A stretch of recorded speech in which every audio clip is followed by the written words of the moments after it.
वंदे मातरम, जय बिहार मेरे प्यारे साथियों। आज हम बात करने वाले प्रीवियस ईयर क्वेश्चन पेपर 2011 का और हम इसका ऑब्जेक्टिव सॉल्यूशन की बात करेंगे। तो आज हमारा सब्जेक्ट देख सकते हैं पॉलिटिकल साइंस राजनीति शास्त्र है। तो और भी वीडियो देखना चाहते हैं 2009 से 2022 तक आपको काफ़ी हेल्प करेगा और लगभग कोशिश है कि आपको 100% सही जानकारी दे दी जाए। फिर भी कुछ कन्फ्यूज होगा तो उस पर भी हम चर्चा करेंगे। साथ में अगर आपको डाउट लगता है तो कमेंट जरूर करेंगे। साथ में किसी प्रश्न को हम गलत उत्तर दे चुके हैं या बता चुके हैं तो कमेंट को जरूर पढ़ेंगे। जब आप कमेंट करेंगे तो उस प्रश्नों पे फोकस जाएगा। अगर सही उत्तर पाई गई, अगर एनसीईआरटी में दिया हुआ हो, चाहे ऑफिशियल जानकारी हो, तब जाके उसको सही माना जाएगा।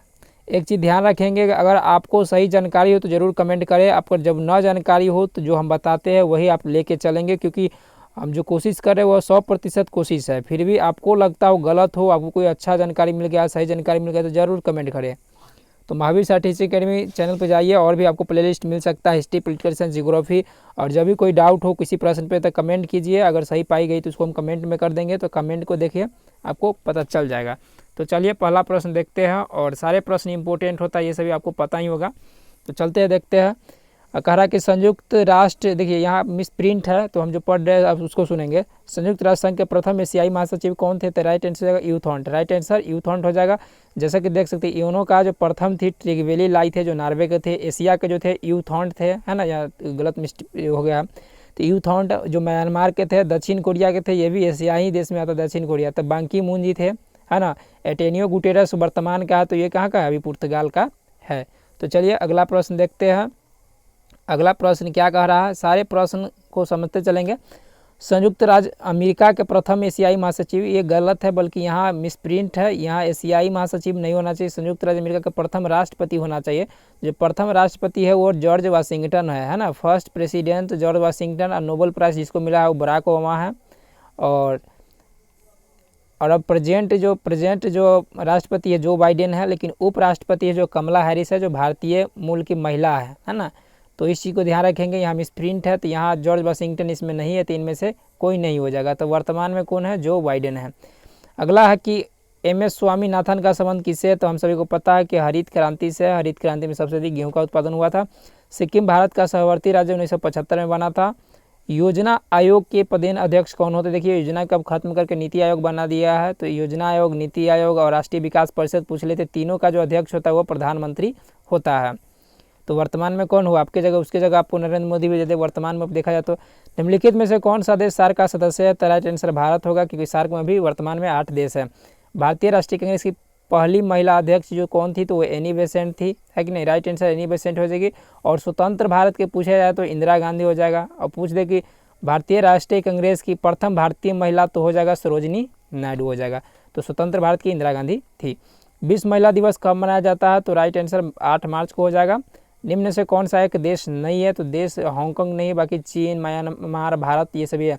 लिखित में से कौन सोवियत संघ के विघटन का परिणाम नहीं है? जब आप एनसीईआरटी पढ़ेंगे सोवियत संघ का विघटन, तो मध्य पूर्व में संकट नहीं हुआ था, ऐसा कोई बात नहीं है। सीआईएस एक राष्ट्रकुल जैसा संगठन था जिसमें कई देश एकजुट हुए थे। यूरो क्या है? यूरो हम सभी जानते हैं कि यूरोपीय संघ के सदस्यों की मुद्रा है, जिसमें से क्या है, यूरोपीय संघ से ब्रिटेन निकल चुका है, जिसको ब्रेग्जिट भी कहा जाता है। 12 निम्नलिखित में से किस देश ने खुले द्वार की नीति अपनाई? तो सभी को पता होगा कि चीन ने अपनाए थे। भारत और पाकिस्तान के बीच 1972 में कौन सी समझौता पर हस्ताक्षर हुआ? सभी को पता है, शिमला समझौता। निम्नलिखित में से कौन सा मानवाधिकार संगठन है? एमनेस्टी इंटरनेशनल मानवाधिकार संगठन। वर्तमान में संयुक्त राष्ट्र संघ के महासचिव कौन है? तो इनमें सभी वर्तमान, जैसे उस समय के बान की मून थे, है कि नहीं है, और 2016 तक रहे थे। तो वर्तमान में आपको बात कर दे तो अभी जो है एटेनियो गुटेरस है। तो इस ऑप्शन थ्रू आपको वर्तमान के देखा जाए तो इनमें से कोई नहीं होगा। अगला है विश्व श्रम संगठन का मुख्यालय कहाँ अवस्थित है? आईएलओ इसका इंग्लिश होता है शॉर्ट, और इसका WTO वर्ल्ड ट्रेड सेंटर जो होता है ऑर्गेनाइजेशन होता है। तो विश्व व्यापार संगठन का भी है, विश्व व्यापार श्रम संगठन का भी जिनेवा में है, जानते ही होंगे, स्विट्जरलैंड में। भारत एवं बांग्लादेश के बीच फरक्का समझौता पर हस्ताक्षर कब हुआ था? तो राइट आंसर 1996 हो जाएगा। और ये जल विवादित है ना। अधिकतर बांग्लादेश से जल विवादित ही मैटर चलता है। 1992 में किस शहर में पृथ्वी सम्मेलन हुआ था? तो रियो डी जेनेरियो में हुआ था, ब्राज़ील में। किस आंदोलन ने आंध्र प्रदेश के लिए स्वायत्त प्रदेश की मांग की थी? तो इसका राइट आंसर होगा विशाल आंदोलन प्रदेश। आपको विशाल आंध्र आंदोलन होगा। कोई कहेगा तेलंगाना आंदोलन, तो आप इस पर चर्चा कर सकते हैं, देख सकते हैं, लेकिन एनसीईआरटी में विशाल आंध्र आंदोलन दिया हुआ है, तो आप जरूर इसको जाके देखेंगे। राज्य पुनर्गठन के विषय में कौन सा कथन असत्य है, मतलब गलत पूछा है, तो गलत देख सकते हैं कि बाकी 1953 में सही है। जो राइट आंसर जिसमें गलत जो है वो 1966 नहीं बल्कि 56 में हुआ था। तो इस अनुसार से भाषा के आधार पर तो हुआ था, 14 जो राज्य बना था और 6 केंद्र शासित प्रदेश। तो राइट आंसर वह है। 21 की योजना की स्थापना कब हुई थी, तो राइट आंसर आप सभी जानते हैं कि ये 15 मार्च 1950 को हुआ था। नहीं, ये चुनाव आयोग को हुआ था। तो इस तरीके से चुनाव आयोग का आपको हुआ था जो 25 जनवरी का हुआ था। तो 15 मार्च 1950 को योजना का स्थापना की गई थी। भारत एवं चीन के बीच पंचशील समझौता पर हस्ताक्षर कब हुआ था, किस वर्ष हुआ था, 1954 में। 1995 नहीं होगा, यहाँ 1955 होगा। ध्यान देंगे कि यहाँ 55 ही होगा, इस चीज़ को ध्यान रखेंगे, यहाँ 55 होगा, इस चीज़ को जाके देखेंगे। तो यहाँ से 1955 में किस शहर में एफ्रो एशियाई सम्मेलन, जिसको बांडुंग सम्मेलन कहा जाता था, यहीं से गुट निरपेक्षता की नींव पड़ी थी। गरीबी हटाओ का नारा किसने दिया, तो सभी जानते होंगे इंदिरा गांधी ने गरीबी हटाओ का नारा दिया था, इसीलिए ये वोट जीत गए अच्छे से। बहुजन समाज पार्टी के संस्थापक कौन है, तो सभी लोग जानते हैं कांसी नाम। देखिए बहुजन समाज पार्टी तो बहुजन समाज पार्टी का जो चिन्ह है वो हाथी छाप है, अभी मायावती चलाती है। किस संविधान संशोधन के द्वारा पंचायती में महिलाओं का, तो 73वां संविधान संशोधन पंचायती व्यवस्था से जुड़ा है, तो इसी से आपको आरक्षण मिला था। 11 सितंबर 2001 के निम्नलिखित में से कौन सी घटना घटी थी, तो विश्व व्यापार केंद्र पर आतंकवादी संगठन हुआ था, है कि नहीं। वर्ल्ड ट्रेड सेंटर आपको इंग्लिश में लिखा रहता है। निम्नलिखित में से कौन सा एक गुट निरपेक्ष आंदोलन के जनक नहीं है, सेम यही प्रश्न उठाता अराफत जो नहीं है, बाकी सभी है। अनुसूचित जाति संघ की स्थापना किसने की थी, तो भीमराव अंबेडकर जी ने। ताशकंद समझौता पर कब हस्ताक्षर हुआ था, राइट आंसर 1966 में हो जाएगा। इस समय लाल बहादुर शास्त्री जी यहाँ के प्रधानमंत्री थे और लगभग उसी दिन के रात में जानो इनका देहांत भी हो गया था।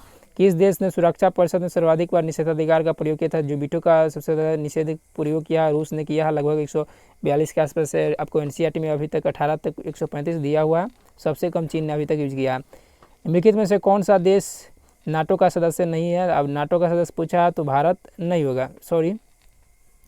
इस ऑप्शन में आप देखेंगे कि नाटो का सदस्य पूछा है तो ब्रिटेन भी है, रूस भी है, चीन भी है, तो यहाँ भारत नहीं होगा, बल्कि इस ऑप्शन में आप देख सकते हैं, क्या आप जाके चेक कर सकते हैं।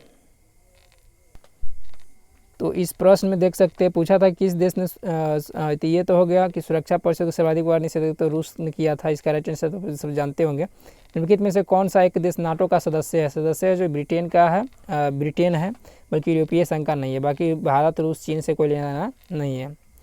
2010 की बात है, उस समय का चुनाव हुआ था, तो उस समय भी राष्ट्रीय जनता दल, जिसको अभी वर्तमान में संचालित कर रहा है जो लालू प्रसाद के बेटा तेजस्वी यादव, तो आपको 2020 में भी हुआ था बिहार विधानसभा, उसमें भी 75 सीट जीतकर प्रथम किया था, 74 सीट बीजेपी जीता था। जनता दल यूनाइटेड नीतीश कुमार का। तो 2020 का अगर आपको ध्यान देना है कि 2020 का, तो 2020 में आपको RJD ने जीता अभी भी। मैकमोहन रेखा क्या है, तो मैकमोहन रेखा भारत और चीन के बीच की एक सीमा रेखा है, सभी लोग जानते हैं, ये आपको अरुणाचल प्रदेश में देखने को मिलेगा। संयुक्त राष्ट्र संघ की स्थापना कब हुई थी, तो हम सभी जानते हैं 1945 में किसने द्विराष्ट्र सिद्धांत की नीति अपनाई थी, सिद्धांत है ना, तो इसको 2 नेशन थ्योरी भी कहा जाता है इंग्लिश में, तो जिन्ना ने अपनाया था। भारत के प्रथम प्रधानमंत्री कौन थे, तो हम सभी जानते हैं कि भारत के प्रथम प्रधानमंत्री कौन थे, आपको पंडित जवाहरलाल नेहरू। तो इस ऑप्शन में नहीं है, तो इसमें से कोई नहीं होगा। 1975 में राष्ट्रव्यापी सत्याग्रह का नेतृत्व किसने किया था, तो हम सभी जानते हैं जयप्रकाश नारायण जी ने किए थे, इसीलिए आपातकालीन लगा दिया गया था। 1989 में किसने राष्ट्रीय मोर्चा सरकार का नेतृत्व किया, तो इसका राइट आंसर BP सिंह ने इसका नेतृत्व किया था। उल्फा एक आतंकवादी संगठन है, तो हम सभी जानते हैं ये भारत का, और लगभग ये पूर्वोत्तर हिस्सा में अधिकतर वर्क करता है। ये सभी अलग चीज़ है, देखिए सिर्फ आपको यहाँ उत्तर बताने के लिए हम किए हैं, अगर हमारे कुछ जो आपको कॉन्सेप्ट देते हैं उसमें कुछ मिस्टेक होगा तो फोकस नहीं करेंगे, तो इसी को ध्यान देंगे कि पॉलिटिकल साइंस 2011 का कंप्लीट हो चुका है, आपका जो क्वेश्चन बैंक का ऑब्जेक्टिव था उसका सोल्यूशंस, तो 2009 से 2022 तक की सारी वीडियो आप देख सकते हैं। तो अगर पसंद आए तो जुड़ना चाहते हैं, तो यहाँ कोशिश जो था अंतिम डिसीजन खुद को लेना है, हमारा कोशिश था आपको हेल्प करें। कोई माने गलत आंसर लग गया हो, क्योंकि बोलने वक्त कुछ करने पर गलत लग जाता है, ऐसा होता है, तो उसको ध्यान देंगे। तो अगर चैनल से जुड़ना चाहते हैं तो सब्सक्राइब कर लीजिए, आपको वीडियो पसंद है तो लाइक कीजिए, और कह दिए कि अगर किसी तरह का डाउट लगे, कुछ भी लगे तो कमेंट जरूर कीजिएगा, है ना, और चाहते हैं तो शेयर कीजिए। Vande Mataram, thank you.